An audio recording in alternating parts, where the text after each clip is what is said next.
देखिए बेटा, तो आयनिक में हम लोगों ने सॉल्युबिलिटी क्या होती है ये डिस्कस कर लिया था लास्ट क्लास में, और सॉल्युबिलिटी प्रोडक्ट क्या होता है ये भी डिस्कस कर लिया था, है ना? इतना हो गया था हम लोग का। यस। अच्छा, इसमें हम लोग ने ए बी टाइप सॉल्ट के लिए रिलेशन भी निकाला था। ये K S P equal to S square. ठीक है, ये जो रिलेशन है ये ए बी टाइप के सॉल्ट के लिए एप्लीकेबल होता है ना? तो इतना हम लोग कर चुके थे। अब उसी के आगे लिखते हैं नेक्स्ट केस।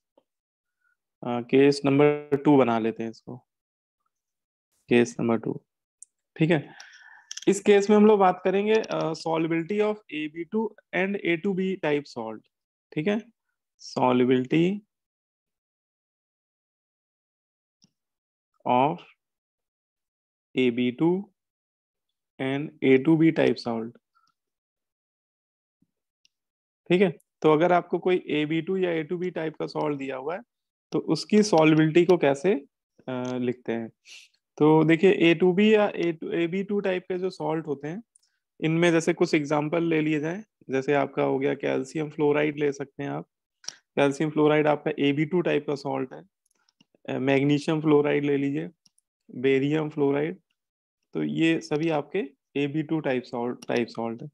तो वैसे एल्कलाइन अर्थ मेटल का आप कोई भी हैलाइड ले लीजिए, एल्कलाइन अर्थ मेटल का डाई हैलाइड जितने भी होते हैं वो सब आपके Ab2 टाइप सॉल्ट ही होते हैं, है ना? MgCl2 ले लीजिए, PbI2 ले लीजिए, या फिर सिल्वर का क्रोमेट ले लीजिए, Ag2CrO4। ठीक है, ये आपका A2B टाइप का हो जाएगा। लिथियम सल्फेट ले लीजिए। तो ये आपके जितने भी हैं, ये ऊपर वाली लाइन में जितने लिखे हुए हैं अगर आप ध्यान से देखें तो ये सारे बेटा Ab2 टाइप के हैं। ठीक है, और जो नीचे वाली लाइन पे लिखे हुए हैं सारे क्या है? A2B टाइप के हैं। ठीक है, अब देखिए, तो इनमें आपको कोई भी सॉल्ट अगर दे दिया जाए और उसमें सॉल्युबिलिटी और सॉल्युबिलिटी प्रोडक्ट में रिलेशन लिखने को बोला जाए, तो जैसे इसमें पहला ही ले लेते हैं, जैसे कैल्शियम फ्लोराइड है। तो कैल्शियम फ्लोराइड को अब जैसे ही वाटर में डिजोल्व करेंगे तो पहले तो वो 100% आयनाइज होगा। ठीक है, लेकिन उसका आयनाइजेशन 100% होगा, लेकिन उसका जो सॉल्युबिलिटी होगा, उन आयंस की जो सॉल्युबिलिटी होगी वाटर में, वो 100% नहीं होगी। तो उसमें उनकी सॉल्युबिलिटी को हम लोग एस मान लेंगे यहाँ पे, है ना? यहाँ पे हम लोग सॉल्युबिलिटी को क्या मान लेते हैं? सॉल्युबिलिटी को एस सिंबल देते हैं। सॉल्युबिलिटी को किससे रिप्रेजेंट करते हैं? एस से, है ना? और मान लेते हैं कि ये सॉल्युबिलिटी जो एस है वो 1 मोल आयन के रिस्पेक्ट में है। ये सॉल्युबिलिटी जो एस हम लोग एज्यूम कर रहे हैं वो कितने मोल के लिए है? With respect to 1 mole ion. ठीक है, 1 मोल आयन के रिस्पेक्ट में सॉल्युबिलिटी एस है। तो देखिए, T=0 पे अगर आप इसका 1 मोल ले रहे हैं तो उस समय तो इसके आयन बने नहीं होंगे, 0 0। और at the state of saturation, ठीक है, जब ये सैचुरेटेड सॉल्यूशन बना रहा होगा तो उस समय पे बोलेंगे कि इसकी सॉल्बिलिटी हो जाएगी 1 - s और इसकी s, है ना? तो फ्लोराइड आयन की कितनी हो जाएगी? 2s। 2s। ठीक है, तो ये हम लोग यहाँ पे बोल सकते हैं। ठीक है, अब इसमें अगर हम लोग ले लें KSP, KSP मतलब सॉल्बिलिटी प्रोडक्ट, तो सॉल्बिलिटी प्रोडक्ट हो जाएगा ये कैल्शियम आयन कंसंट्रेशन। अच्छा, प्रोडक्ट साइड जो आयन है ये एक्वस फेस में है।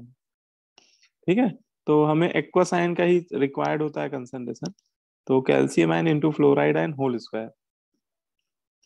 ठीक है, और कैल्शियम आयन का कंसंट्रेशन S है, फ्लोराइड आयन का 2s है, लेकिन इसका भी होल स्क्वायर हो रहा है, तो ये आपका फाइनली आता दिख रहा है 4s3। ठीक है, तो ये जो Ab2 टाइप या A2B टाइप के लिए जो आपका रिलेशन मिल रहा है KSPS में, तो ये रिलेशन आता है आपका KSP=4s3। ठीक है, बताओ बेटा, इसमें कोई डाउट हो तो बताओ मुझे। No sir. ठीक है, तो कभी भी न्यूमेरिकल में आपको A2B या AB2 टाइप का सॉल्ट अगर दे दिया जाए है ना, और उसकी सॉल्युबिलिटी आपको गिवन हो और आपसे सॉल्युबिलिटी प्रोडक्ट पूछा जा रहा हो, तो सॉल्युबिलिटी की वैल्यू हम लोग सब्स्टिट्यूट करके सॉल्युबिलिटी प्रोडक्ट का वैल्यू कैलकुलेट कर लेंगे। ठीक है, अब इसके बाद आते हैं, चलो नेक्स्ट टाइप में। इसमें जैसे केस नंबर 3। ठीक है, केस नंबर 3 में हम लोग ऐसे सॉल्ट की बात करेंगे जो A2B या A3B2 टाइप का होगा, है ना। तो इसमें लिख लीजिए heading solubility, solubility of A2B3 और A3B2 टाइप सॉल्ट। ठीक है, तो अगर आपको A2B3 या A3B2 टाइप का सॉल्ट दे दिया जाए और उसकी सॉल्युबिलिटी आपसे पूछी जाए, तो कैसे निकालेंगे? तो देखिए एग्जाम्पल के तौर पे पहले इसमें कुछ सॉल्ट ले लेते हैं। जैसे आप ले लीजिए कैल्शियम फॉस्फेट ले लीजिए, या फिर जिरकोनियम सल्फेट ले सकते हैं। ठीक है, तो ये जो सॉल्ट है ये आपके अगर देखें तो इसी टाइप के हैं। जैसे पहला वाला सॉल्ट है तो ये A3B2 टाइप का सॉल्ट है, जिसमें A आयन कैल्शियम आयन है और B आयन आपके फॉस्फेट आयन है, और ये वाला आपका जिरकोनियम सल्फेट है, ये A2B3 टाइप का है। ठीक है, तो ऐसा आपको कोई भी सॉल्ट दे दिया जाए और उसमें अगर आपसे पूछा है कि सॉल्बिलिटी और सॉल्बिलिटी प्रोडक्ट में क्या रिलेशन होगा, तो इसमें सबसे पहले तो हम लोग क्या लिखेंगे, रिएक्शन लिख देंगे, सॉल्ट को आयनाइज करके लिख देंगे। तो कैल्शियम फॉस्फेट को आयनाइज करेंगे तो 3 मोल बनेंगे कैल्शियम आयन और 2 मोल बनेंगे फॉस्फेट आयन। ठीक है, अब इसमें अगर इसका 1 मोल ले लें और 0 0, तो 1 मोल के रिस्पेक्ट में सॉल्बिलिटी अगर S मान लिया जाए तो कैल्शियम आयन की सॉल्बिलिटी हो जाएगी 3S, और फॉस्फेट आयन की सॉल्बिलिटी कितनी हो जाएगी, 2S हो जाएगी, है ना। क्योंकि यहाँ पे कैल्शियम आयन 3 मोल बन रहे हैं, है ना, तो मैंने 3S लिख दिया, और फॉस्फेट आयन 2 मोल बन रहे हैं तो मैंने 2S लिख दिया। अब इसके लिए KSP का एक्सप्रेशन लिखें तो क्या हो जाएगा, KSP हो जाएगा calcium ion concentration whole cube phosphate ion concentration whole square. ठीक है, कैल्शियम आयन का कंसंट्रेशन कितना हो गया, सॉल्युबिलिटी 3S, लेकिन इसका भी क्यूब और ये 2S, इसका होल स्क्वायर, है ना। तो ये आपका हो जाएगा 27S³ और ये हो जाएगा 4S²। ठीक है, और 27 × 4 करेंगे तो ये कितना आ जाएगा, 108, 108 आ जाएगा। ठीक है, और S की पावर 5 हो जाएगा। तो ये आपका फॉर्मूला बन गया, देखिए KSP = 108 S⁵ बोलिए भाई, समझ में आ गया? Yes sir. Yes, sir. ठीक है, तो इस तरह से अगर हमें किसी भी टाइप का सॉल्ट दे दिया जाए तो हम लोग, अब ये जो मेथड मैं आपको बता रहा हूँ ये आप सब्जेक्टिव पेपर में भी ऐसे ही करिएगा। ठीक है, तो इस तरह से हम लोग रिलेशन स्टेब्लिश कर सकते हैं KSP और किसमें, सॉल्बिलिटी में, है ना। लेकिन ये तो चलो ठीक है भाई, सब्जेक्टिव में आएगा तो किसी एक के लिए पूछा जाएगा तो हम लोग कर देंगे। लेकिन अगर ऑब्जेक्टिव में देखा जाए तो भाई ऐसे तो सॉल्ट की कोई लिमिट ही नहीं होती है ना। अभी जैसे मैंने केस 3 बनाया तो ऐसे तो 4 5 केस हम लोग और बना सकते हैं। जैसे अगले केस में हम लोग ले लें कि A3B टाइप का सॉल्ट है। ठीक है, उसके अगले केस में हम लोग ले लें A4B टाइप का सॉल्ट है, या फिर B4 टाइप का है ना। बोलो भाई, और कॉम्बिनेशन ले सकते हैं, A3B4 ले सकते हैं, या फिर A4B3 ले सकते हैं। तो ऐसे तो सॉल्ट की कोई लिमिट ही नहीं देखा जाए, तो मतलब ऐसे तो आपको तो नंबर ऑफ डिफरेंट टाइप के सॉल्ट मिलते रहेंगे। और ऐसे हम लोग बहुत सारे फॉर्मूले याद करेंगे, तो फिर इतने सारे फॉर्मूले याद करना पॉसिबल भी नहीं है ना। तो इसमें हम लोग क्या करते हैं, समराइज कर लेते हैं कि ये जो मेथड है ना, ये तो समझ में आ ही गया हम लोग को। ठीक है, अगर सब्जेक्टिव में आएगा तो हम लोग ऐसे कर देंगे, लेकिन अगर ऑब्जेक्टिव में आएगा तो हम लोग सीधे रिजल्ट लगाएंगे, सीधे फॉर्मूला लगाएंगे। तो आपको मैं एक शॉर्ट मेथड बताता हूँ, शॉर्ट मेथड, या इसको आप ऑब्जेक्टिव मेथड बोलिए तो ज्यादा सही रहेगा, क्योंकि ऑब्जेक्टिव क्वेश्चंस में ही हम लोग इसको अप्लाई करेंगे, है ना। सब्जेक्टिव में तो आप उसी एक ही सॉल्ट की बात होगी तो आप उसको डिराइव कर लीजिएगा। ठीक है, तो शॉर्ट मेथड या ऑब्जेक्टिव मेथड क्या है ये, तो देखिए इसमें एक जनरल फॉर्मूला ले लेते हैं, चलो, है ना। पहले क्या करते हैं, जनरल सॉल्ट ले लेते हैं, कंसीडर ए जनरल सॉल्ट, और उस सॉल्ट का फॉर्मूला हम लोग मान लेते हैं AX/BY टाइप का फॉर्मूला है। ठीक है, तो एक हमने सॉल्ट ले लिया, और सॉल्ट का फॉर्मूला क्या माना मैंने, AX/BY। ठीक है, और इस सॉल्ट के लिए अगर हमसे पूछा जाए कि बताओ KSP और S में क्या रिलेशन होता है, तो इस सॉल्ट के लिए फॉर्मूला आपका बनेगा KSP इज इक्वल टू, देखिए, x की power x, y to the power y, s whole power x plus y, ये बन जाएगा बेटा। ठीक है, अगर इस टाइप का सॉल्ट है AX/BY टाइप का, तो इसमें KSP और S में जो फॉर्मूला बनेगा वो इस तरह का फॉर्मूला बन जाएगा, x to the power x, y to the power y, and solubility whole power x plus y, है ना। इसको आप ऊपर अभी जितने भी केस पढ़े हैं, सभी के लिए एक बार चेक भी कर लीजिए।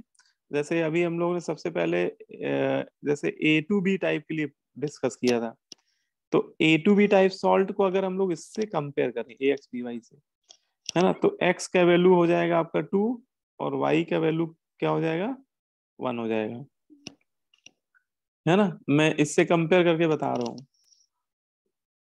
ठीक है, और इसमें अब यही फॉर्मूला लगा दीजिए बेटा, x की पावर x है, और y की पावर y है, और सॉल्युबिलिटी का होल पावर है x प्लस वाई, तो ये आ गया 4s3। KSP इक्वल टू क्या आ गया, 4s3, है ना, आ रहा है। Yes, Yes. sir. Yes. ठीक है, तो मतलब ये फॉर्मूला ऑब्जेक्टिव में सीधे आपको रिजल्ट दे देगा, है ना। डायरेक्ट जो KSPS में फॉर्मूला है वो आपको मिल जाएगा, और सीधे हम लोग क्वेश्चन को सॉल्व कर लेंगे। जैसे क्वेश्चन इसमें बता, एक दो कर लेते हैं। क्वेश्चन क्या है, देखो, विच ऑफ द फॉलोइंग,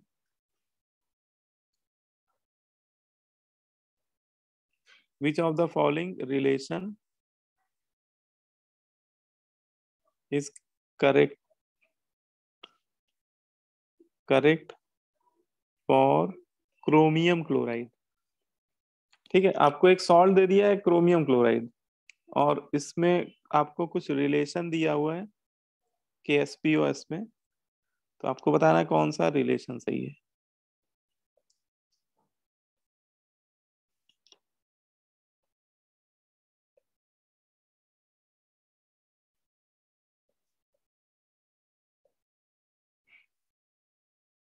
ठीक है, हाँ, एक बार देख के बताइए D. क्रोमियम क्लोराइड के डी लिए। Option. D. D. D. Option B, option C की डी, कौन सा आ रहा है, D. फिर डी। सब D. D. हाँ डी आएगा। ठीक है, ठीक है, D. तो डी आना चाहिए सभी का। ठीक है, सॉल्ट आपको यहाँ पे दिया है क्रोमियम क्लोराइड। ठीक है, क्रोमियम क्लोराइड के लिए बताना है हम लोगों को, तो क्रोमियम क्लोराइड के लिए पूछ रहा है, तो आप C भी हो क्रोमियम सकता क्लोराइड, है ना, हाँ कौन सा बेटा, है, C भी तो हो सकता है सर। नहीं, सी नहीं बन रहा है, अगर ध्यान से देखो तो क्रोमियम क्लोराइड को पहले आप कंपेयर कर लो एक्स डी वाई से। तो कंपेयर करने पे क्या होगा, आपको एक्स और वाई की वैल्यू मिल जाएगा। तो एक्स का वैल्यू मिल जाएगा 1, है ना, और वाई का वैल्यू 3। अब आप वही फॉर्मूला लगा दीजिए। देखिए, एक्स की पावर में एक्स होता है, तो 1 की पावर 1 तो 1 ही हो जाएगा। खैर, 1 की पावर 1 तो 1 ही हो गया। और 3 की पावर में 3 आ जाएगा। और सॉल्युबिलिटी की पावर में एक्स और वाई का सम हो जाता है। तो 3 की पावर 3 27, और एस टू द पावर 4, है ना। तो इसमें डी बन रहा है यहाँ पे, है ना। क्लियर क्लियर हो रही बात। Yes sir.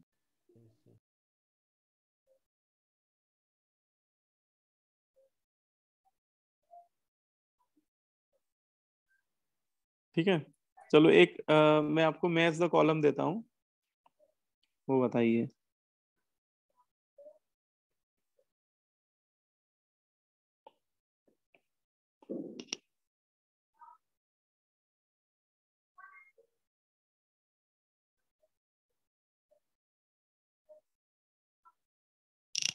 देखिए, मैच द कॉलम में अ, देखिए कॉलम 1 एंड कॉलम 2, आपको दो कॉलम दिए हुए। एक कॉलम फर्स्ट है, एक कॉलम सेकंड है। कॉलम फर्स्ट में आपको सॉल्ट दिए गए, और कॉलम 2 में आपको रिलेशन दिए गए, relation between KSP and S। ठीक है, पहला केस में दिया है आपको जिंक सल्फेट, दूसरे केस में दिया है आपको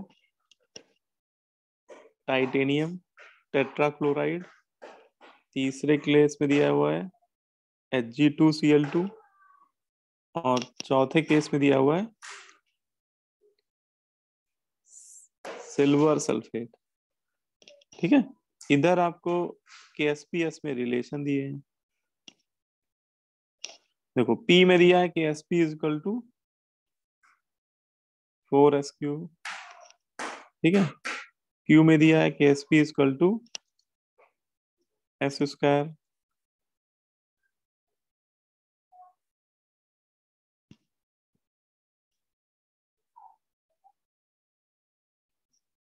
R में ये दिया हुआ है।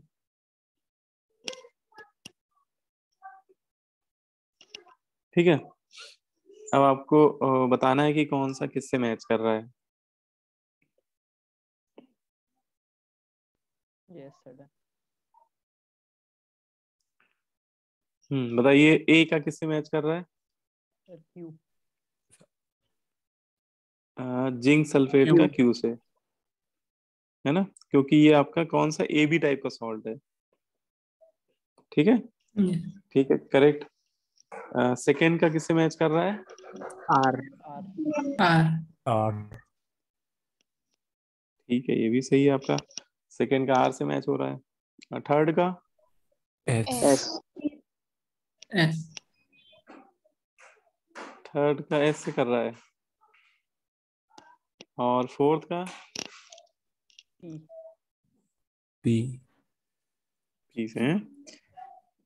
इसमें लेकिन एक थर्ड वाला आप लोग नहीं समझ पा रहे हो। थर्ड का P से मैच कर रहेगा, और फोर्थ का भी P से मैच करेगा, है ना। मतलब कि जो S वाला है वो इस क्वेश्चन में किसी से नहीं मैच कर रहा है, वो आपको कंफ्यूज करने के लिए दिया हुआ है ना। तो इसमें देखो HgCl बन जाएगा, तो फिर वो तो इससे मैच करेगा ना, KSP S का है। तो देखो, यहाँ पे आपको एक नोट मैं बताता हूँ। देखो, यहाँ पे थर्ड वाले में क्यों वो फर्स्ट वाले से मैच कर रहा है। तो इसमें एक आपको थोड़ा सा कॉन्सेप्चुअल फैक्चुअल स्टेटमेंट के बारे में आपको बताता हूँ। ये जो मरकरी नेचर में दो आयन के फॉर्म में एग्जिस्ट करता है। मरकरी के बारे में आपको पता होगा कि मरकरी बेटा दो तरह के आयन बनाता है। एक होता है मर्क्यूरस आयन, मर्क्यूरस आयन। एक होता है मर्क्यूरिक आयन, मर्क्यूरिक आयन।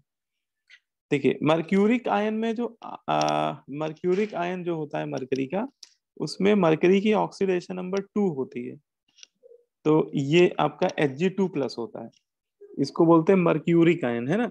इक मतलब वैसे भी हायर ऑक्सीडेशन नंबर के लिए होता है, लास्ट में इक आ रहा है मतलब हायर ऑक्सीडेशन नंबर है। अच्छा, मरकरी में मर्क्यूरस आयन में जो ऑक्सीडेशन नंबर होती है, तो ऑक्सीडेशन नंबर इसकी होती है +1। मरकरी की ऑक्सीडेशन नंबर क्या होती है? +1 होती है। तो इस हिसाब से कोई पूछे मरकरी की ऑक्सीजन +1 है, तो मरकरी किस फॉर्म में एग्जिस्ट करना चाहिए? तो आप कहोगे सर Hg+ फॉर्म में एग्जिस्ट करना चाहिए, ठीक है। लेकिन ये आयन एग्जिस्ट ही नहीं करता है, ठीक है। मरकरी +1 फॉर्म में नेचर में या वाटर के अंदर एग्जिस्ट ही नहीं करता है, नेवर एग्जिस्ट, ठीक है। तो ये किस फॉर्म में एग्जिस्ट करता है? तो मरकरी हमेशा मर्क्यूरस आयन में मरकरी मरकरी हमेशा दो मरकरी आपस में सिंगल बॉन्ड से अटैच्ड होते हैं और दोनों पे +1+1 का चार्ज होता है। इसको आप ऐसे भी लिख सकते हो Hg2+। जो मर्क्यूरस आयन होता है वो पानी के अंदर इस फॉर्म में एग्जिस्ट करता है, वो डाइमेरिक फॉर्म में एग्जिस्ट करता है ना। तो mercurous ion exist in water in form of dimeric, है ना। मर्क्यूरस आयन किस फॉर्म में एग्जिस्ट करता है? Mercurous ion exist in dimeric form in aqueous solution. Sir ये सिर्फ वाटर के लिए, मतलब बाकी सॉल्यूशन एग्जिस्ट कर सकता है Hg+ फॉर्म में? देखो वाटर में तो ये इसी फॉर्म में करेगा, और बाकियों में इस फॉर्म में एग्जिस्ट कर सकता है नहीं कर सकता है, इसके कोई हम लोग के पास एविडेंसेस नहीं है खास, है ना। मतलब बहुत सारी रिसर्च में इसमें ऐसा कॉन्ट्रडिक्शन वाला थोड़ा सा है, तो बाकी किसी और लिक्विड में वो इस फॉर्म में रह सकता है कि नहीं सकता है, इसमें हम लोग थ्योरेटिकली कोई कमेंट नहीं करेंगे, है ना। हम लोग को बस इतना ध्यान रखना है कि पानी के अंदर ये एग्जिस्ट नहीं करता है ना, मतलब वाटर के अंदर, और वाटर के अंदर वो इस फॉर्म में एग्जिस्ट करता है मर्क्यूरस आयन।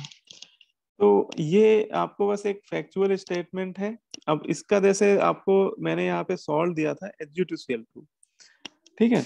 अच्छा, इसीलिए रीजन ये है कि मर्क्यूरस क्लोराइड लिखा जाता है, या कभी आपको मर्क्यूरस ब्रोमाइड लिख के दिया जाएगा, या फिर बेटा मर्क्यूरस साइनाइड लिख के दिया जाएगा, तो बेटा वो ऐसे ही लिख कर दिया जाता है, ठीक है।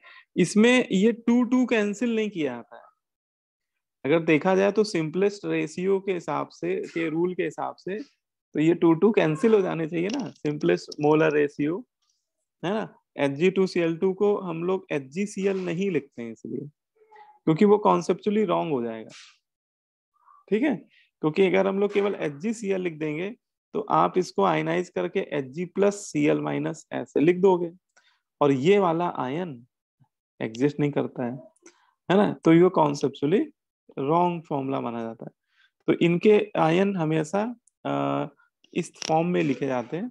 और अब जैसे Hg2Cl2 कभी आयनाइज होगा ना पानी में, तो ऐसे आयनाइज होगा, ये Hg2+ में जाएगा, Hg2+ में, और 2 क्लोराइड अलग हो जाएंगे, ठीक है। मतलब ये पूरा एक सिंगल आयन की तरह बिहेव करेगा, ये एक पूरा सिंगल आयन है बेटा, और ये क्लोराइड तो अलग हो ही जाएंगे, है ना। तो अगर इसमें सॉल्वेबिलिटी S मान लो मर्क्यूरस आयन के, इस आयन की, और इधर क्लोराइड आयन, तो दोनों अलग अलग है, तो इसकी 2S हो जाएगी, ठीक है ना। तो इसका अब अगर KSP निकालोगे तो KSP क्या आ जाएगा? देखो KSP equal to mercurous ion का कंसेंट्रेशन मल्टीप्लाई क्लोराइड आयन का होल स्क्वायर, तो ये आपका आ जाएगा S × 2S होल स्क्वायर, ये क्या आ जाएगा? 4S³।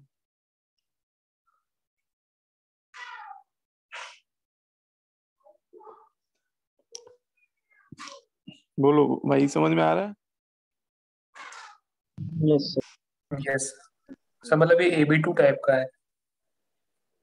हाँ ये हाँ देखने में लग रहा है A2B2 टाइप का, लेकिन एक्चुअली ये है AB2 टाइप का।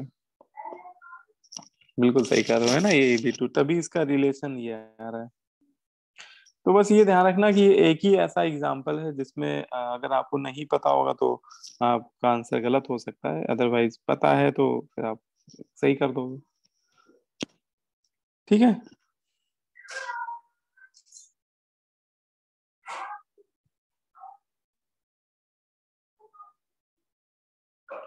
ना। चलो इसमें कुछ क्वेश्चन कर लेते हैं, एक क्वेश्चन करते हैं चलो। अ, अब इसमें देखो क्वेश्चन अलग अलग तरीकों से पूछे आएंगे। सबसे पहले हम लोग बात कर रहे हैं कैलकुलेशन ऑफ सिंपल सॉल्विलिटी, है ना। इसमें भी अगर हम लोग टाइप बना लें, क्वेश्चन कितने टाइप के पूछे आएंगे, तो उसमें सबसे पहला पार्ट टाइप है कैलकुलेशन ऑफ सिंपल सॉल्विलिटी।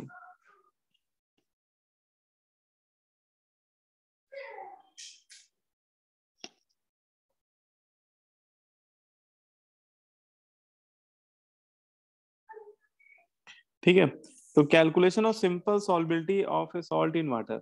अगर आपको कभी किसी सॉल्ट की सॉल्बिलिटी वाटर के अंदर पूछी जाए, ठीक है, तो उस सॉल्बिलिटी को हम लोग क्या करते हैं, इसको उसी को हम लोग सिंपल सॉल्बिलिटी बोलते हैं।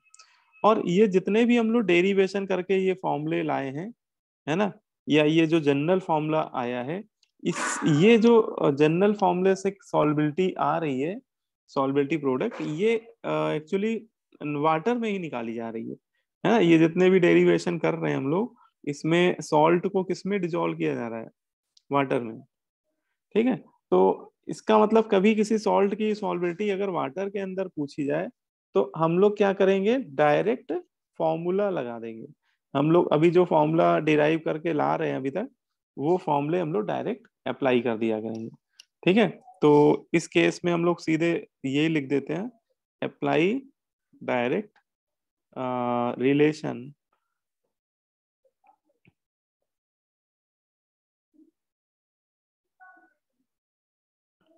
ठीक है, डायरेक्ट हम लोग फॉर्मूला लगा देंगे। सॉल्बिलिटी एंड सॉल्बिलिटी प्रोडक्ट में जो फॉर्मूले अभी हम लोग डिराइव करके ला रहे हैं, वो सीधे फॉर्मूले हम लोग अप्लाई कर सकते हैं। ठीक है, अब जैसे क्वेश्चन इस पे करते हैं, क्वेश्चन कैसे पूछा जाएगा, तो क्वेश्चन करते हैं। पहले क्वेश्चन लिख लीजिए, सॉल्बिलिटी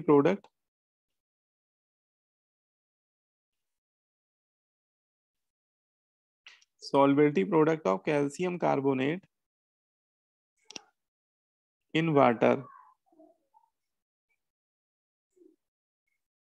is 9 multiply 10 power minus 8. Calculate its solubility in water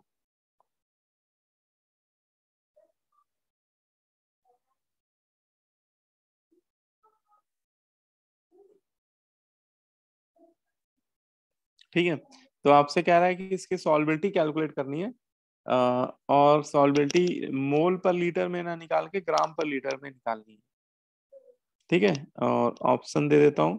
पहला ऑप्शन है 3 × 10⁻⁴, B option 3 × 10⁻², C option 9 × 10⁻⁴, D option 3 × 10⁻�6। Option D.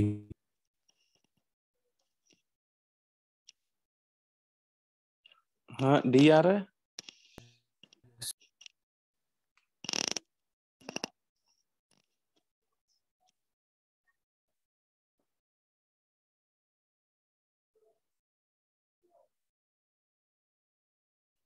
Yes, option B.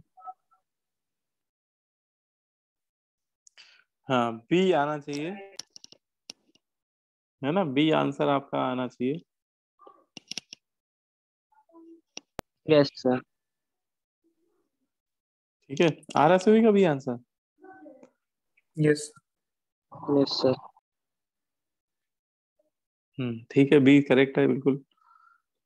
देखो बी कैसे आएगा एक बार देख भी लीजिए।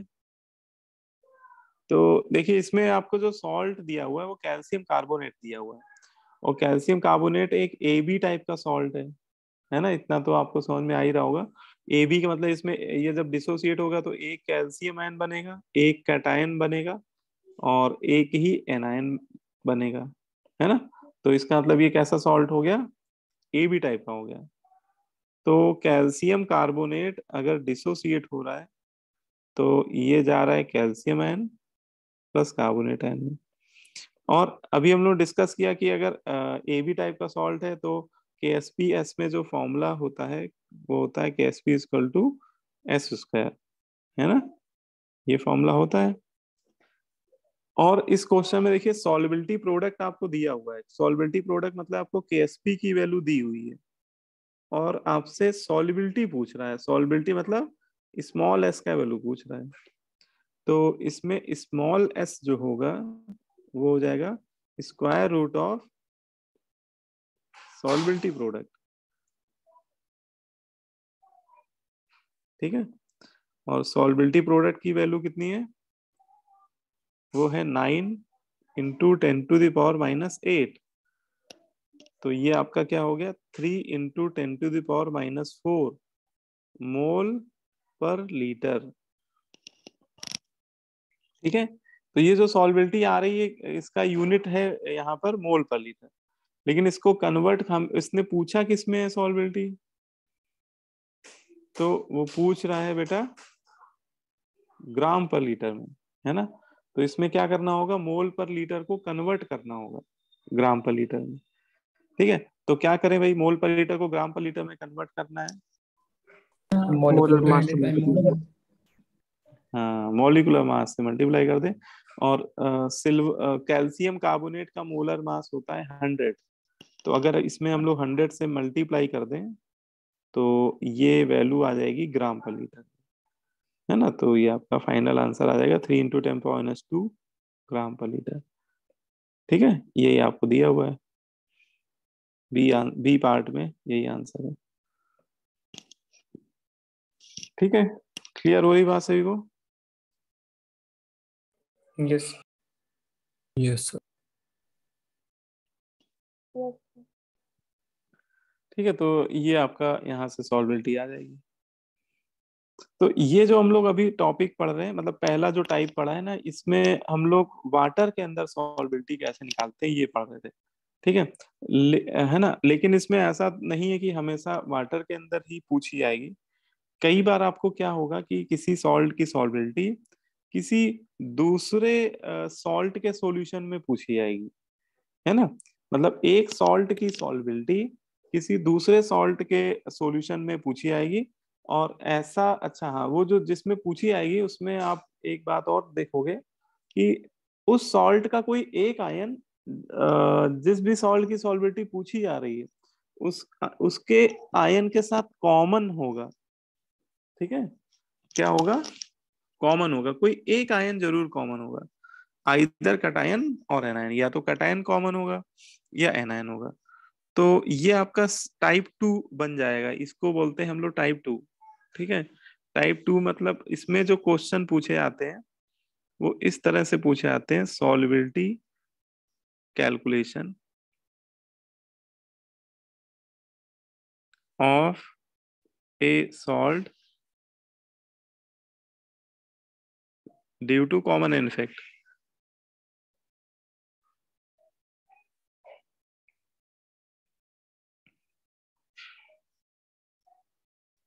ठीक है, तो यहाँ पे हम लोग सॉल्युबिलिटी कैलकुलेशन कर रहे हैं किसी सॉल्ट का किसी दूसरे सॉल्ट के सॉल्यूशन में, लेकिन यहाँ पे कॉमन एन इफेक्ट की वजह से सॉल्युबिलिटी इफेक्ट होगी, ठीक है। तो कॉमन एन इफेक्ट क्या होता है इसको भी समझ लेते हैं भाई, कॉमन एन इफेक्ट किसको बोलते हैं, है ना। तो कॉमन एन इफेक्ट के बारे में क्या हम लोग जानते हैं, इसको भी समझ लीजिए।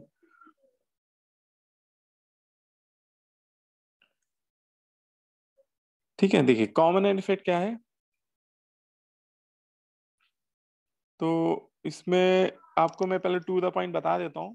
बोलते हैं कि जब भी किसी सॉल्ट की सॉल्बिलिटी किसी ऐसे सॉल्ट के सॉल्यूशन में पूछी जाए जिसका कोई एक आयन उस सॉल्ट के आयन के साथ कॉमन हो, तो ऐसे केस में सॉल्बिलिटी जो होती है सॉल्ट की वो कम हो जाती है, मतलब डिक्रीज हो जाती है ना। और इस इफेक्ट को ही हम लोग क्या बोलते हैं, कॉमन आयन इफेक्ट। ठीक है, तो इसको मैं लिख देता हूं टू द पॉइंट। लिख लीजिए, solubility of a sparingly soluble salt when measured into aqueous solution, when measured into aqueous solution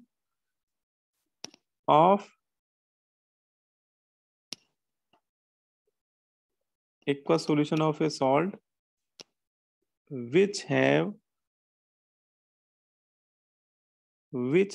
one ion common with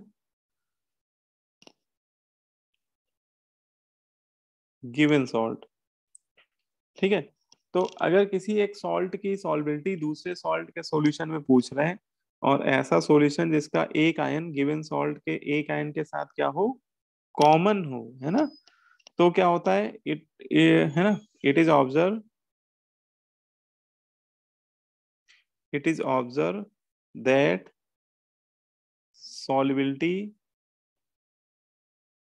solubility of salt decreases। ठीक है, तो ये देखा जाता है कि जो सॉल्ट की सॉल्बिलिटी होती है वो क्या हो जाती है, कम हो जाती है ना। सॉल्ट की सॉल्बिलिटी क्या हो जाती है, कम हो जाती है। एंड दिस इफेक्ट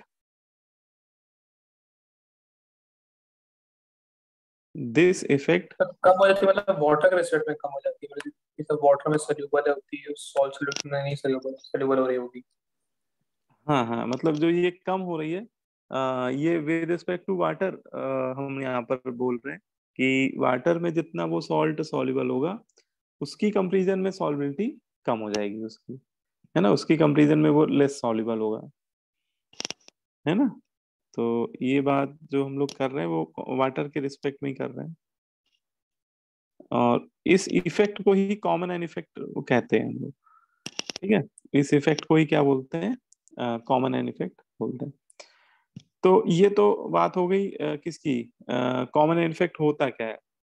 अब इसमें क्वेश्चन कभी पूछा जाएगा तो क्वेश्चन को कैसे सॉल्व करना है ये भी समझना जरूरी है ना। ये तो मैंने आपको कॉमन एन इफेक्ट बताया कि होता क्या है, तो एक क्वेश्चन से समझते हैं इसको। तो क्वेश्चन है कैलकुलेट, ऐसे लिखिए, कैलकुलेट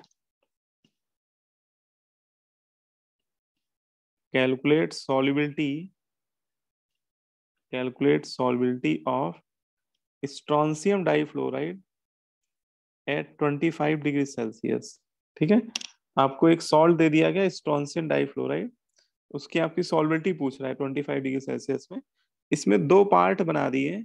फर्स्ट पार्ट में कह रहा है इन प्योर वाटर, आपको प्योर वाटर में बतानी है सॉल्बिलिटी। सेकेंड पार्ट में पूछ रहा है इन 0.1 मोलर सोडियम फ्लोराइड सॉल्यूशन, है ना। सेकेंड केस में आपको 0.1 मोलर सोडियम फ्लोराइड के सॉल्यूशन में निकालनी है, और आपको केएसपी गिवन है, क्वेश्चन में केएसपी गिवन है ना। बिना केएसपी के तो फिर हम लोग कर भी नहीं पाएंगे, तो केएसपी की वैल्यू हमें दी जा रही है। ठीक है, ये क्वेश्चन है, तो कैसे करना है समझते हैं इसको। देखो, कैल्शियम फ्लोराइड की सॉल्बिलिटी वो पहले पूछ रहा है, बताओ प्योर वाटर में क्या होगी, है ना, ये फर्स्ट पार्ट है। और सेकेंड पार्ट में इसकी सॉल्बिलिटी एक दूसरे सॉल्ट के सॉल्यूशन में पूछ रहा है, सोडियम फ्लोराइड। और एक बात इसमें ध्यान गौर करने वाली है कि दोनों में एक आयन कॉमन है। जैसे देखो इसमें भी फ्लोराइड आयन है और NaF में भी फ्लोराइड आयन है ना, तो दोनों में एक आयन क्या है, कॉमन है। तो जो सेकेंड पार्ट है ना उसमें आपको कॉमन आयन इफेक्ट लगता हुआ दिखाई देगा। ठीक है, तो देखो कैसे करेंगे भाई। तो ये इसका लिख रहा हूं मैं सॉल्यूशन, आप लोग एक क्वेश्चन देख लेंगे तो आपको फिर समझ में आ जाएगा। तो इसमें तरीका ये होता है कि जो भी सॉल्ट है उसको आप आयनाइज कर दीजिए। कैल्शियम डाइफ्लोराइड है ना, इसको आप आयनाइज कर दीजिए, तो ये कैल्शियम आयन और फ्लोराइड आयन में कन्वर्ट हो रहा है। अगर कैल्शियम आयन की सॉल्वेबिलिटी S है और फ्लोराइड आयन की 2S है तो इसको आप लिख दीजिए ऐसे। ठीक है, ये अभी हम लोग वाटर वाटर में निकाल रहे हैं सॉल्वेबिलिटी। तो इसका जो सॉल्वेबिलिटी प्रोडक्ट होगा वो हो जाएगा कैल्शियम आयन का concentration multiply fluoride ion. Strontium ion का कितना है, S है, फ्लोराइड आयन का 2S है, तो ये आपका बन जाएगा 4S³ है ना। या ये डायरेक्ट फॉर्मूला भी लगा सकते थे क्योंकि अभी हम लोग डिराइव करके लाए भी हैं, है ना। SrF2 आपका AB2 टाइप का सॉल्ट है, तो आप चाहते तो डायरेक्ट फॉर्मूला लगा सकते थे, है ना। मैंने पूरा डिराइव कर दिया, लेकिन आप चाहो तो डायरेक्ट फॉर्मूला भी लगा सकते हो। अब इसमें KSP की वैल्यू रख के S निकाल लेंगे, KSP की वैल्यू रख देंगे और S का वैल्यू निकाल लेंगे। KSP कितना दिया, 32 इंटू 10⁻⁹, तो ये आ जाएगा S³ इक्वल टू भाई 32 डिवाइड बाई 8 कितना हो जाएगा, 8 हो जाएगा, 8 इंटू 10⁻⁹। तो इससे S कितना आ जाएगा, अब क्यू 2 रूट into लेना 10 पड़ेगा। 2 इंटू 10⁻⁻, सही आ जाएगा। तो ये हम लोगों ने सबसे पहले क्या किया, सॉल्वेबिलिटी जो निकाली है, ये सॉल्वेबिलिटी वाटर के अंदर निकाली है। मतलब ये सॉल्वेबिलिटी आ रही है, ये उस सॉल्ट की वाटर के अंदर ये सॉल्वेबिलिटी है ना। ये फर्स्ट पार्ट का आंसर हो गया। ये जो सॉल्वेबिलिटी आ रही है ये वाटर के अंदर आ रही है। ठीक है, लेकिन उसने तो हम लोगों से ये भी पूछा था कि उस सॉल्ट की सॉल्वेबिलिटी किसके अंदर निकालनी है, 0.1 मोलर सोडियम फ्लोराइड के सॉल्यूशन में भी निकालनी है ना। मतलब इसी में एक पार्ट और भी है। तो यहाँ पे कॉमन आयन इफेक्ट आपको लगता वो दिखाई देगा, है ना, सेकेंड पार्ट में।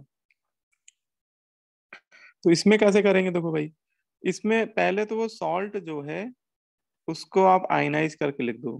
कैल्शियम फ्लोराइड जो है वो आयनाइज होगा, ये स्ट्रोंशियम फ्लोराइड जो है आयनाइज होगा स्ट्रोंशियम आयन और फ्लोराइड आयन में।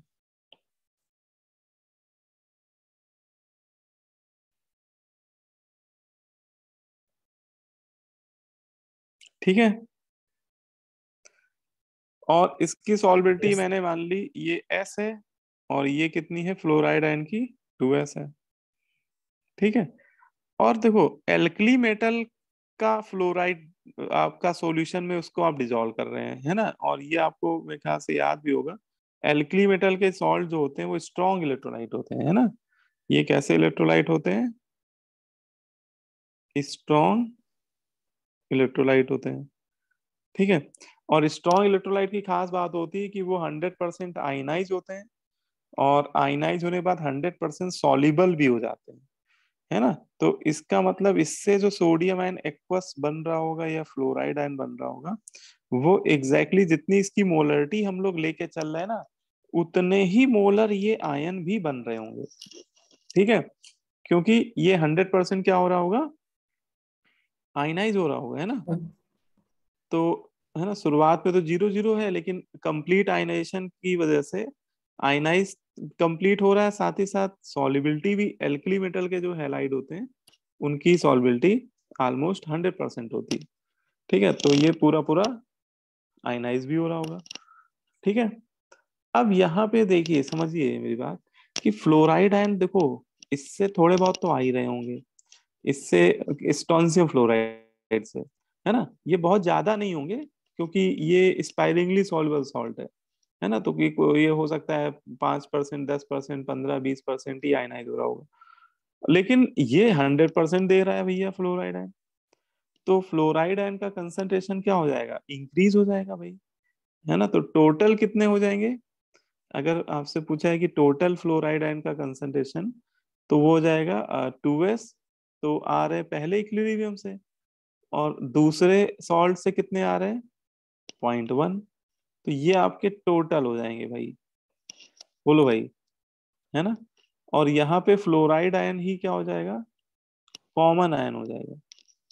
फ्लोराइड आयन ही क्या हो जाएंगे, फ्लोराइड आयन दोनों जगह से आ रहे हैं ना, तो इसलिए बोलेंगे फ्लोराइड आयन कॉमन आयन, है ना।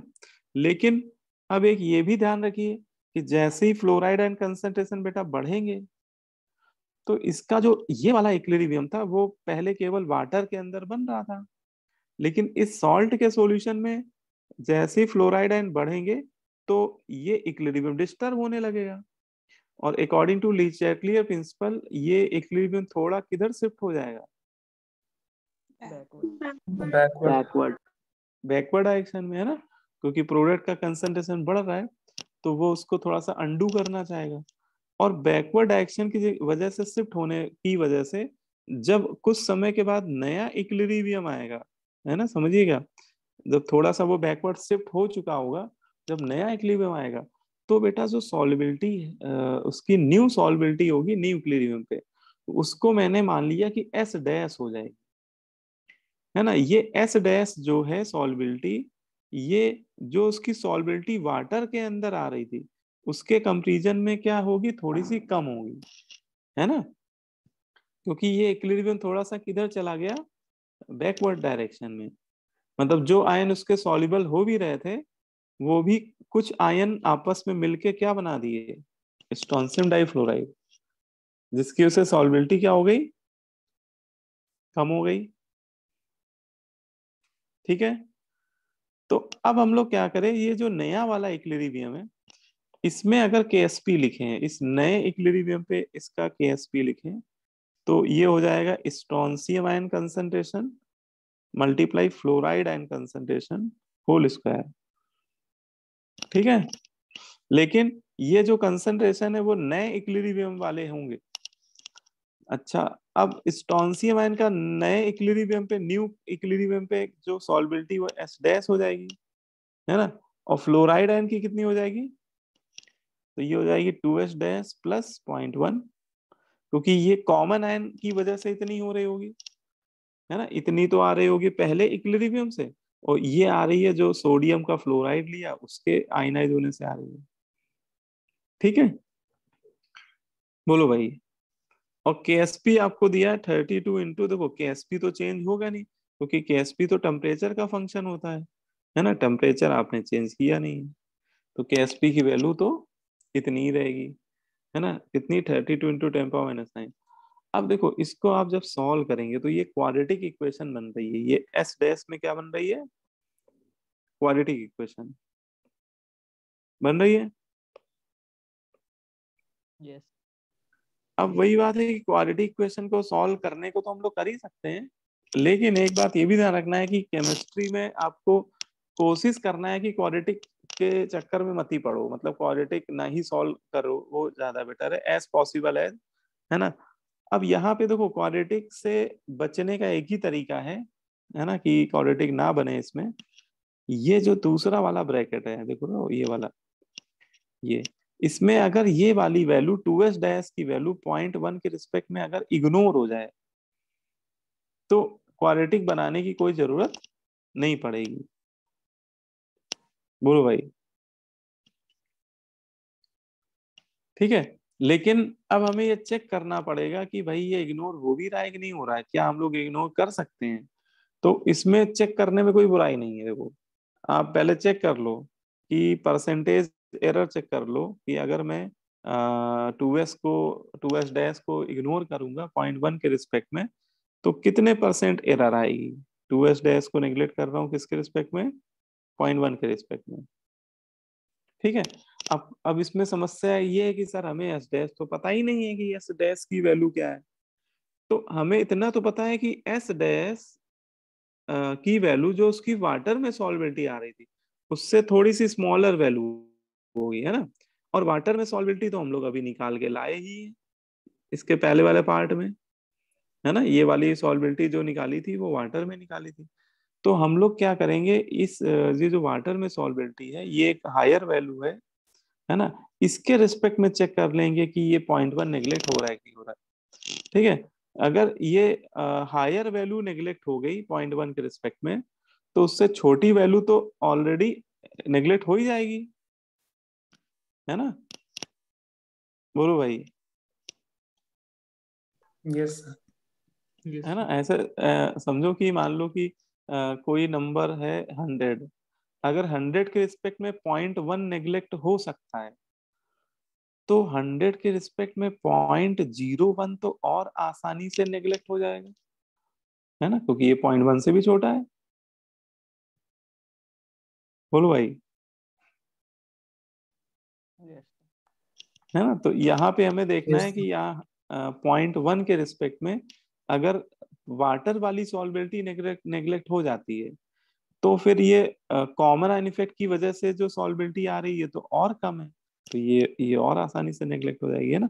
अब देखो, तो वाटर वाली सॉल्बिलिटी है 2 × 10⁻³ वाटर में सॉल्बिलिटी है 2 × 10⁻³ और डिवाइडेड बाई 0.1 कर दीजिए, इंटू 100 कर दीजिए, तो ये आपका आ जाएगा 0.1 कैंसिल हो गया, कितना आ रहा है जरा निकालो, 4% आ रहा है क्या, 4%। 4% आ रहा है ना। तो ये अगर हम लोग 2s डैश को इग्नोर भी कर रहे हैं तो भी एरर कितनी आ रही है, 4% आ रही है ना। तो ये एरर बहुत ज्यादा एरर नहीं है, और अच्छा 4% तो तब आ रही है जब ये सॉल्बिलिटी मैंने वाटर वाली ले ली, और ये वैल्यू तो उससे भी कम है, मतलब एरर, एक्चुअल एरर तो इससे भी कम आएगी, लेस देन 4% आएगी। इसका मतलब हम लोग ये बोल सकते हैं कि ये 10% से कम है, इसलिए हम लोग नेग्लेक्ट कर देंगे, हम लोग क्या कर देंगे, we can neglect 2s dash as compare to 1, as compare to 0.1। ठीक है, तो हम लोग 2s डैश को नेग्लेक्ट कर देंगे, और ये एरर हमारी वैलिड एरर है, इसमें कोई दिक्कत नहीं है, और इससे हमारा s के डैश आ जाएगा s डैश, और यहाँ बचेगा 0.1 होल स्क्वायर, 0.1 होल स्क्वायर हो जाएगा 10⁻² इक्वल टू 32 × 10⁻৯। तो यहाँ पे जो नई सॉल्युबिलिटी आ रही है, new solubility due to common ion effect, ये आएगी 32 × 10⁻7 मोल पर लीटर। तो ये आपकी न्यू वाली सॉल्युबिलिटी आ गई बेटा।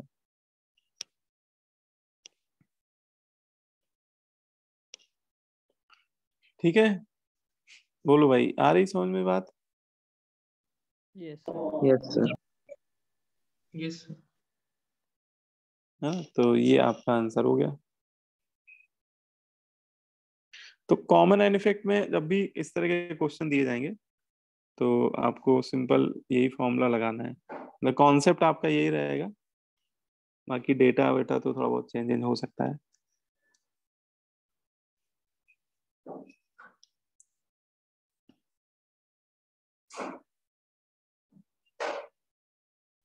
ठीक है, अब इसमें एक टाइप और है, उसको भी समझ लेते हैं। तो लीजिए टाइप नंबर 3। ठीक है, टाइप नंबर 3 में हम लोग पढ़ेंगे condition for the precipitation of a sparingly soluble salt. ठीक है, क्या पढ़ेंगे हम लोग, condition for precipitation, condition for precipitation of ए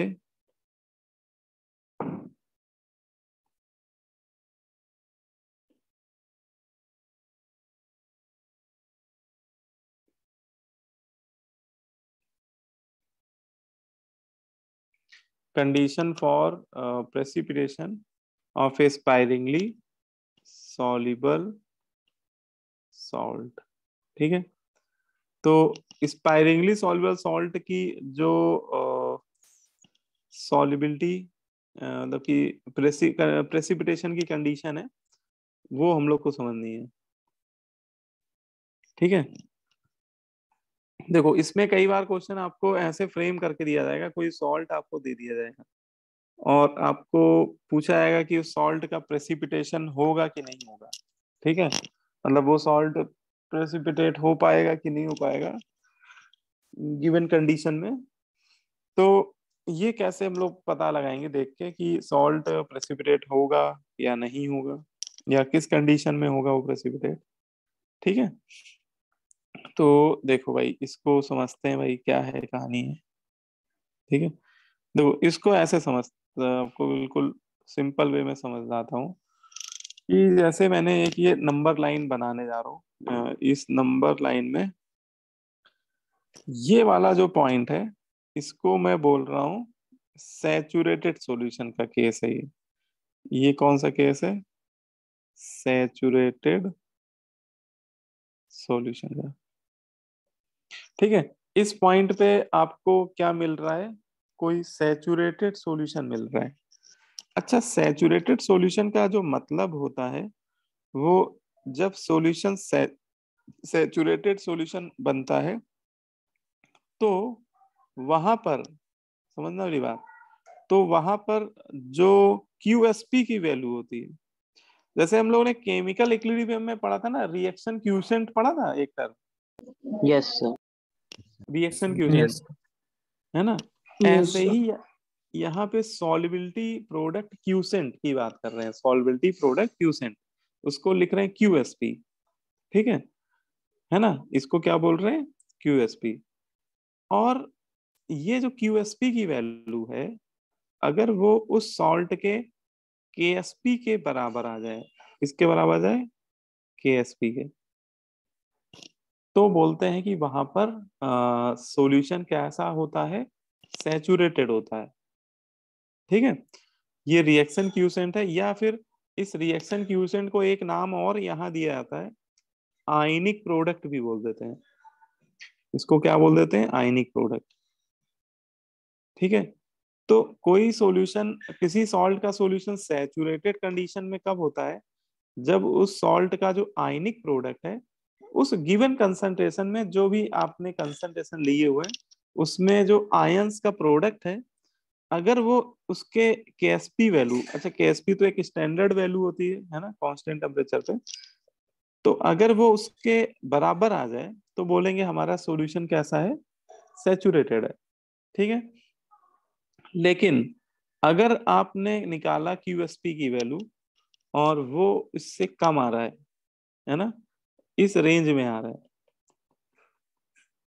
ठीक है, किससे कम आ रहा है? इस पॉइंट से कम आ रहा है, तो बोलते हैं हमारा सॉल्यूशन वहां पर क्या होता है? अनसैचुरेटेड होता है। ठीक है, वहां पे सॉल्यूशन कैसा होता है? अनसैचुरेटेड सॉल्यूशन होता है। सॉल्यूशन हमारा कैसा होता है? अनसैचुरेटेड सॉल्यूशन होता है। ये कब आता है?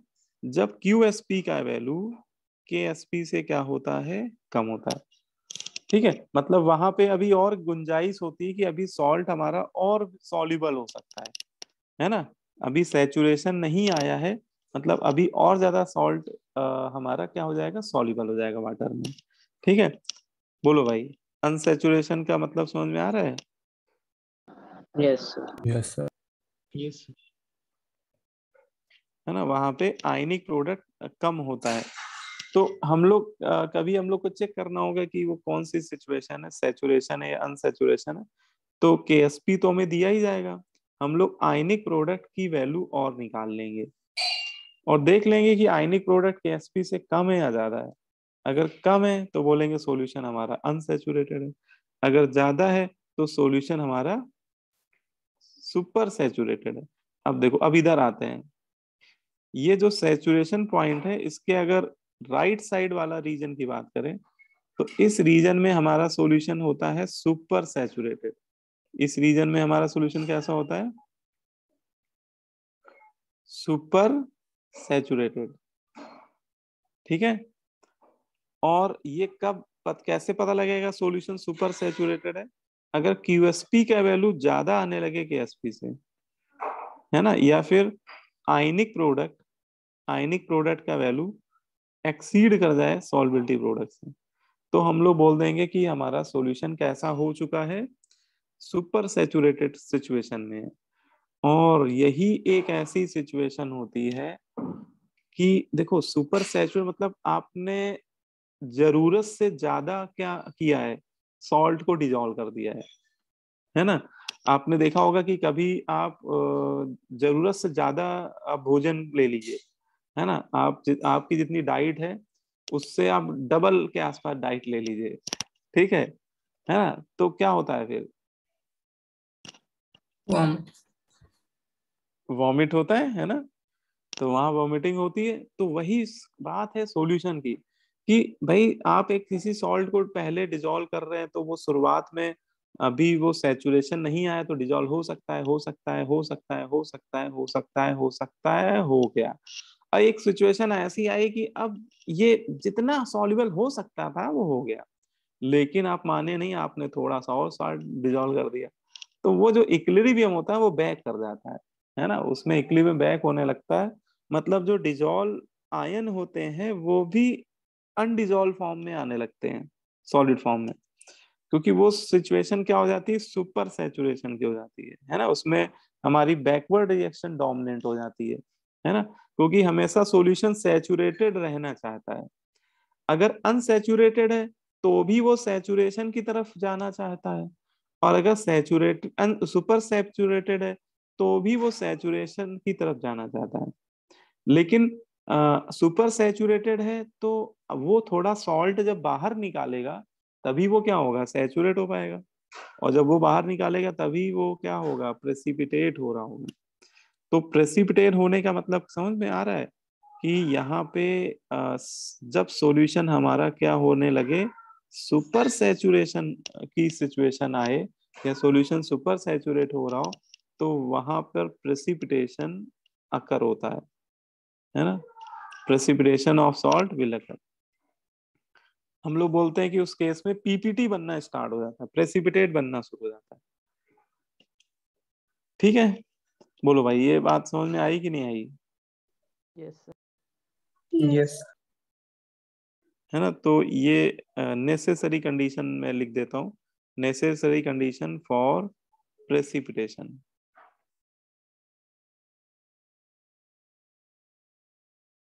तो किसी सॉल्ट के प्रेसिपिटेशन की के लिए नेसेसरी कंडीशन क्या है, तो नेसेसरी कंडीशन बस इतना है, कोई भी सॉल्ट प्रेसिपिटेट तभी होगा जब उसका सॉल्यूशन क्या हो जाएगा, सुपर सैचुरेटेड हो जाएगा। ठीक है, और सुपर सैचुरेटेड हम कैसे जानेंगे क्वेश्चन में कि सुपर सैचुरेटेड हो गया, तो हम लोग आयनिक प्रोडक्ट की वैल्यू चेक कर लेंगे। ठीक है ना, और आयनिक प्रोडक्ट अगर ज्यादा आने लगे सॉल्बिलिटी प्रोडक्ट से तो बोल देंगे सॉल्यूशन सुपर सैचुरेट हो रहा है। तो ए salt solution will be precipitated, a salt solution will be precipitated if their ionic product मतलब QSP exceeds their solubility product।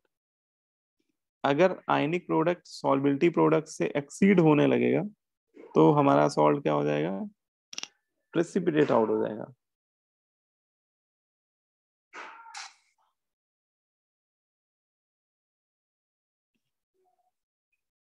ठीक है, बोलो, बात समझ में आ रही? Yes. QSP का वैल्यू KSP से ज्यादा होना चाहिए। ठीक है, मतलब QSP मतलब आयनिक प्रोडक्ट जो होना चाहिए, आयनिक प्रोडक्ट वो ज्यादा हो जाना चाहिए KSP से।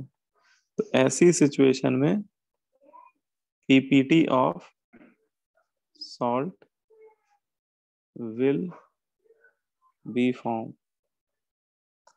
ठीक है, तो बस ये आपको ध्यान रखना है। ठीक है, अब जैसे यस एग्जांपल के तौर पे मान लो आपको AgCl का सॉल्यूशन दे दिया सिल्वर क्लोराइड का, और आपसे पूछ रहा है बताओ इसका पीपीटी बनेगा कि नहीं बनेगा। तो हम लोग क्या करेंगे, इसका आयनिक प्रोडक्ट निकाल लेंगे। भाई सिल्वर क्लोराइड अगर आयनाइज होगा तो ये किस में जाएगा? ये जाएगा सिल्वर आयन में और क्लोराइड आयन में। तो इसका आयनिक प्रोडक्ट क्या होगा? तो इसका आयनिक प्रोडक्ट होगा concentration of silver ion multiply concentration of chloride ion. तो ये वैल्यू हम लोग निकाल लेंगे, है ना। और ये वैल्यू अगर KSP से ज्यादा आने लगेगी तो बोल देंगे कि PPT उसका बनेगा। ठीक है, जैसे मान लो कि आपका सॉल्ट है, लेड आयोडाइड है, और पूछे कोई कि इसका PPT बनेगा कि नहीं बनेगा, तो इसको हम लोग आयनाइज कर लेंगे पहले, लेड आयन और आयोडाइड आयन। और इसका आयनिक प्रोडक्ट जो है ना, आयनिक प्रोडक्ट मतलब वही QSP ही है, वो हो जाएगा लेड आयन का कंसेंट्रेशन, जो ये आपको दिया जाएगा, ये आयन का कंसेंट्रेशन तो आपको देगा ही, और आयोडाइड का होल स्क्वायर करना पड़ेगा। आयोडाइड का क्या करना पड़ेगा? Whole square. ठीक है, तो lead ion into iodide whole square. ठीक है, ये जो हम लोग करेंगे इससे हमारा क्या आ जाएगा? Ionic product. और ये वैल्यू अगर KSP से क्या हुई? ज्यादा हुई, तो PPT बन जाएगा उसमें, है ना। क्लियर हो रही बात? Yes sir. यस। ठीक है, चलो एक क्वेश्चन फिर करते हैं।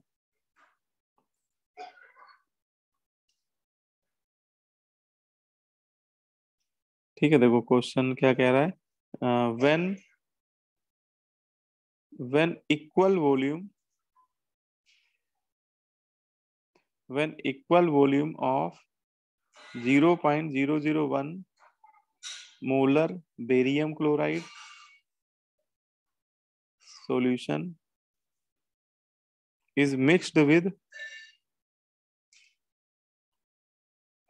0.001 molar potassium sulfate solution,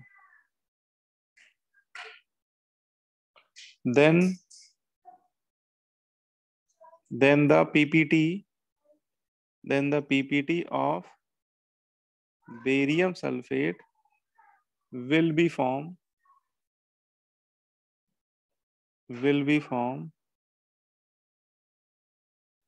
or not। ठीक है, और आपको KSP दिया हुआ है, KSP ऑफ बेरियम सल्फेट ये है कितना? 5 × 10⁻⁻6। ये आपको KSP दिया हुआ है।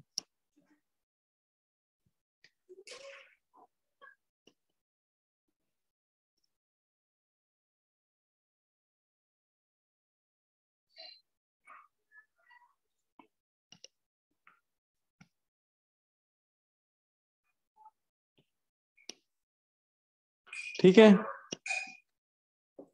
देखो क्वेश्चन समझ में आ रहा है सभी को? यस। है ना। देखो इसमें बेरियम क्लोराइड का एक सॉल्यूशन दिया हुआ है, एक दिया हुआ है पोटेशियम सल्फेट का, है ना। और दोनों की मोलरिटी आपको दे रखी है। बेरियम क्लोराइड की मोलरिटी 0.001 मोलर, है ना। 0.00, एक बार है कि दो बार है? अच्छा, ये सही कर लेना, पहले वाले में एक जीरो है ना, 0.01, और दूसरे वाले में सही है, हाँ 0.01 है, 0.01 मोलर बेरियम क्लोराइड। और इसको मिक्स कर रहे हैं एक दूसरे सॉल्यूशन में। ठीक है, वो दूसरा सॉल्यूशन किसका है? दूसरा सॉल्यूशन है पोटेशियम सल्फेट का है, और इसकी मोलरिटी कितनी है? 0.0001, है ना। नहीं, इसमें एक जीरो, दो जीरो है, 0.01। तो दोनों का वॉल्यूम इक्वल ले रहा है, इसका भी V ले रहा है, इसका भी V ले रहा है। तो ऐसा करने पे कह रहा है कि क्या बेरियम सल्फेट का PPT बनेगा कि नहीं बनेगा, वो आपसे ये पूछना चाह रहा है कि प्रोडक्ट साइड जो बेरियम सल्फेट है उसका PPT बनेगा कि नहीं बनेगा, है ना। आंसर यस और नो में ही देना है ना। बनेगा तो यस बोल देंगे, और नहीं बनेगा तो नो बोल देंगे। ठीक है, अब ये कैसे पता लगे भाई PPT बनेगा कि नहीं बनेगा? ठीक है, तो देखो जिस सॉल्ट के प्रेसिपिटेशन की बात हो रही है क्वेश्चन में, आप क्या करो कि उस सॉल्ट का आयनिक प्रोडक्ट लिख लो। जैसे वो हमसे पूछ रहा है कि बताओ बेरियम सल्फेट का पीपीटी बनेगा नहीं बनेगा, तो हम लोग क्या करेंगे, आयनिक प्रोडक्ट लिख लेंगे किसका, बेरियम सल्फेट का, है ना। क्योंकि बेरियम सल्फेट, देखो बेरियम सल्फेट को आयनाइज कर दो आप, तो ये आएगा बेरियम आयन और सल्फेट आयन। तो इसका जो आयनिक प्रोडक्ट होगा, आयनिक प्रोडक्ट, ये किसके बराबर हो जाएगा, ये बेरियम आयन के कंसंट्रेशन के और मल्टीप्लाई सल्फेट आयन के कंसंट्रेशन, है ना। बोलो भाई, दोनों के प्रोडक्ट के होगा बराबर। Yes sir. है ना। अब ये वैल्यू निकाले कहाँ से, मतलब कि ये बेरियम आयन का कंसंट्रेशन कहाँ से आएगा, तो आप कहोगे सर ये 0.01 हो जाएगा बेरियम, क्योंकि ये बेरियम क्लोराइड के से ही आएगा, है ना। और इसके 1 मोल में 1 ही मोल बेरियम आयन बैठा हुआ है ना। तो 0.01 मोल से कितने आएंगे, 0.01 आ जाएंगे, ठीक है। लेकिन ये भी ध्यान रखना है कि ये जो आएंगे 0.01 वो तो इसके V सॉल्यूशन में आएंगे, और हम लोग दोनों का इक्वल वॉल्यूम मिक्स कर रहे हैं, तो V प्लस V टोटल कितना हो जाएगा मिक्स करने के बाद, 2V हो जाएगा। तो इसका मतलब आप समझ रहे हो कि इसका कंसंट्रेशन आधा हो जाएगा, क्योंकि बेरियम आयन का कंसंट्रेशन जितना इनिशियली था, है ना, वो तो V लीटर के सॉल्यूशन में था, और मिलाने के बाद वो क्या हो जाएगा, टू, है ना, आधा हो जाएगा, 2V से डिवाइड कर देंगे। तो उसको अब ऐसे लिख देता हूँ फॉर्मूले में कि देखो जिस आयन का निकालना हो उसका दे दीजिए, उसका मोलरिटी M1 और इसका volume V1, M1 into V1 कर दिए और डिवाइडेड बाई टोटल वॉल्यूम से डिवाइड कर दिए, V1 प्लस V2। तो इसका आपको वो कंसंट्रेशन मिल जाएगा जो मिक्स करने के बाद वाला है, क्योंकि हमें तो भैया उसका वो वाला कंसंट्रेशन चाहिए जो मिक्स होने के बाद आ रहा है, आफ्टर मिक्सिंग। आफ्टर मिक्सिंग तो इसका कंसंट्रेशन इतना हो जाएगा ना, M1V1 upon V1 plus V2, Yes. ठीक है। और सल्फेट आयन का निकालना है तो ये हो जाएगा M2V2 upon V1 plus V2, है ना। अब बस ये वैल्यू रख दीजिए भाई, M1 की वैल्यू कितनी हो गई, M1 हो गया 0.01, और V1 V है, और V1 प्लस V2 2V हो जाएगा, और ये हो गया 0.001 into V divided by 2V, ठीक है। अब ये V से V क्या हो जाए, कैंसिल हो गया देखो, तो ये कितना आ गया, ये 1/2 इंटू 1/2 कितना आ जाएगा, 1/4 इंटू 10⁻², और ये 10⁻³ तो ये आता दिख रहा है 0.25 इंटू 10⁻⁻5। इसको साइंटिफिक नोटेशन में लिख लें तो ये इतना हो जाएगा। तो ये आपका आयनिक प्रोडक्ट आ गया। ये किसकी वैल्यू आ गई, आयनिक प्रोडक्ट, किसका आयनिक प्रोडक्ट, बेरियम सल्फेट का। इसको आप QSP बोल सकते हो। अब आप देखो, आपको KSP दिया हुआ था क्वेश्चन में, देखो KSP दिया हुआ है बेरियम सल्फेट का, कितना है 5 इंटू 10⁻⁶। अब आप देखो ये वैल्यू इससे ज्यादा है कि कम है, मतलब कि KSP का वैल्यू कंपेयर करो उसके आयनिक प्रोडक्ट से। तो आयनिक प्रोडक्ट आ रहा है कितना 2.5 10⁻⁶, और KSP कितना आ रहा है 5 इंटू 10⁻⁶, है ना। तो बताओ PPT बनेगा कि नहीं बनेगा, नो सर। Yes sir. है ना। PPT यहाँ नहीं बन पाएगा, बहुत बढ़िया, क्योंकि आयनिक प्रोडक्ट का वैल्यू KSP से कम है ना। तो बस यहाँ पे हम लोग एक लाइन ये लिख देंगे, हेंस आयनिक प्रोडक्ट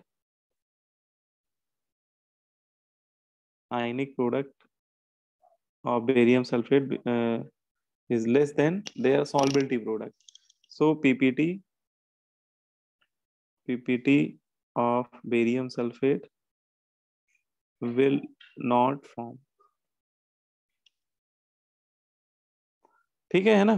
तो ये हम लोग बोल सकते हैं कि यहाँ पे आयनिक प्रोडक्ट का वैल्यू कम है, लेसर है सॉल्वेबिलिटी प्रोडक्ट से, तो इस वजह से पीपीटी यहाँ पे नहीं बनेगा, है ना, बेरियम सल्फेट का पीपीटी नहीं बनेगा। ठीक है, तो ऊपर स्कूप कर दी। अच्छा, एक मिनट बेटा।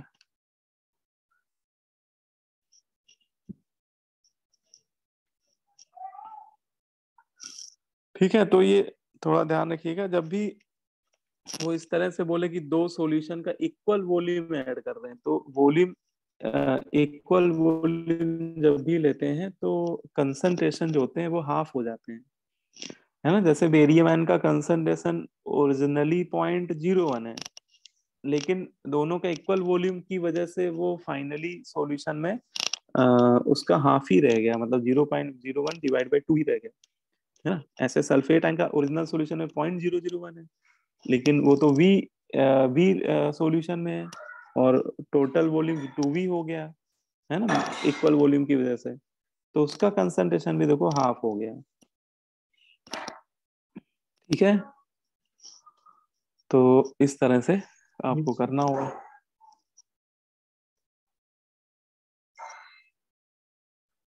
तो एक क्वेश्चन मैं देता हूँ आप लोगों को, है ना, इसी पे बेस्ड है,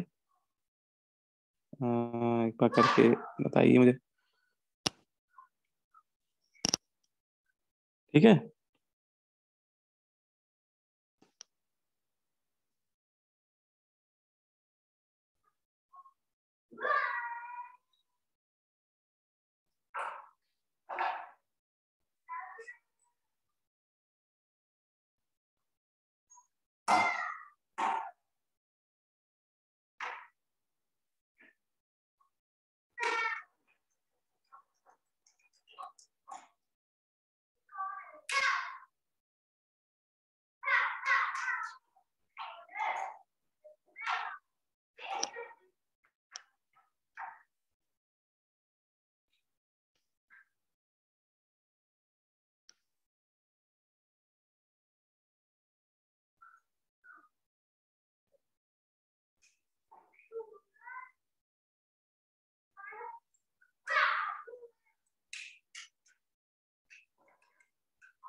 है ना, जैसे ये वाला आप एक बार करिए अटेम्प्ट।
क्या आ रहा है? डी आ रहा है?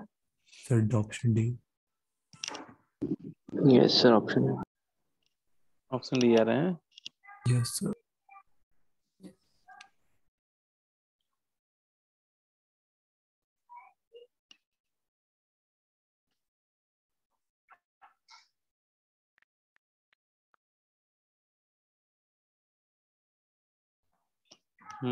देखो इसमें आपकी सीट का एक क्वेश्चन है B2, तो B2 में आंसर आ रहा है डी आ रहा है। ठीक है, करेक्ट है डी, है ना, ये आंसर है डी।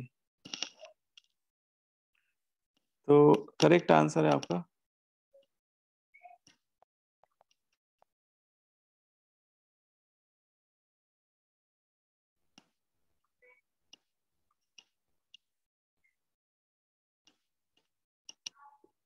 है ना, स्क्रीन शेयर हो रहा है? Yes yes sir. अच्छा अच्छा, तो ठीक है, आंसर डी है इसका। तो इसमें आप लोग अब ये सीट लगा लिए, है ना। अब आपके ये सॉल्विबिलिटी वाले क्वेश्चन हो जाएंगे। ठीक है, तो आपका आयनिक आपका ये है कि अब लग जाएगा। आयनिक की सीट आप लोग तीनों पार्ट इसके लगा डालिए। ठीक है, यस तो सर। अच्छा ये तुम लोग का एक कल टेस्ट लेना था मुझे, तो बोलो अभी भेज देते हैं। Yes sir. अ, अभी अभी करना चाहो तो अभी कर लो, या ऐसा करते हैं कि या तो फिर CMS वाले बच्चों को आज कर पाओगे? कितने बच्चे हैं अभी CMS वाले?